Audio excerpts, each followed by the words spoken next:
આમોદ તાલુકામાંથી પસાર થતી દાદર નદીનું જળસ્તર 97 ફૂટની ચિંતાજનક સપાટીએ પહોંચી જતા કાંઠા વિસ્તારના ગ્રામજનો અને ખેડૂતોમાં ભયનો માહોલ સર્જાયો છે।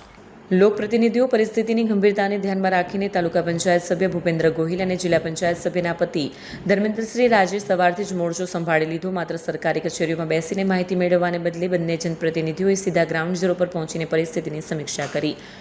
દાદાપુર અને મહાપુરા જેવા નીચાણવાળા ગામોમાં પહોંચી પાણી ક્યાં સુધી પહોંચ્યું છે અને કેટલા ખેતરોને અસર થઈ છે તેનું પ્રત્યક્ષ નિરીક્ષણ કર્યું। આગોતરી તપાસ કરી સ્થિતિનો તાગ મેળવવામાં આવ્યો। દાદર નદીની સપાટી 97 ફૂટે હોવાથી હાલ દરેક ક્ષણ મહત્વની બની ગઈ છે। જનપ્રતિનિધિઓ દ્વારા નદીની સપાટી અને ઉપરવાસની આવક ઉપર સતત નજર રાખવામાં આવી રહી છે।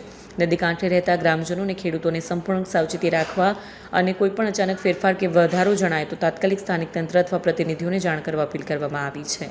અમે અનેક ગામોમાં ફરીને આજે કાકડિયા અને માનસિંગપુરા ગામે આવેલા છે અને ત્યાં નીચાણવાળો જે વિસ્તાર છે એ ખેતરોમાં નુકસાન છે।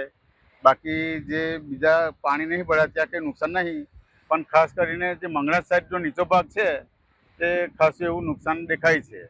અને દાદર નદીનું કાલે 94 ફૂટ જેટલું કોઈ પાણી હતું પણ અત્યારે વધી ગયું છે। પણ અત્યારે હાલ જોતા વરસાદ જે વિરામ લીધો છે એટલે હવે પાણી ઓછું થવાની શક્યતા છે। લગભગ આજ સાંજ સુધી કે કાલ સવાર સુધી પાણીનો પ્રવાહ ઓછો થાય એમ લાગે છે। જંબુસર તાલુકાનું મહાપુરા અને આમોદ તાલુકાનું કાંકરિયા માનસિંગપુરા વચ્ચે જે બ્રિજ આવેલો છે તે અમારા ધારાસભ્યશ્રીએ સતત ગુજરાત સરકારની અંદર રજૂઆત કરી 25 કરોડ 19 લાખ રૂપિયા જેટલી માતબર રકમ મંજૂર કરાવેલી છે અને તે બ્રિજનું કામ ટૂંક સમયની અંદર જ હવે ચાલુ થશે, જેથી આ બ્રિજ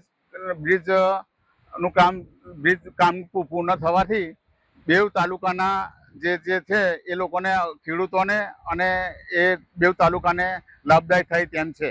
મારું નામ ભૂપેન્દ્ર ગોહિલ, તાલુકા પંચાયત સદસ્ય આજે જે દાદરની પરિસ્થિતિ છે તે વિશે આજે દાદરની પરિસ્થિતિ કાલ કરતાં 2-3 ફૂટ પાણી વધ્યું છે અને મહદ અંશે થોડું ઘણું નુકસાન નીચાણવાળા વિસ્તારોમાં છે।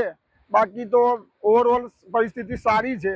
અમે આજ સવારથી પુરસા તાલુકા પંચાયતમાં આવતા અને આછોદ જિલ્લા પંચાયતમાં આવતા અનેક ગામોની મુલાકાત લઈ રહ્યા, જેવી રીતે કે માનસંગપુરા, કાકરિયા, જુનાવાડિયા, દાદાપુર ને ત્યાંના સ્થાનિકોને મળી અને ત્યાંની પરિસ્થિતિનો તાગ મેળવી રહ્યા છે।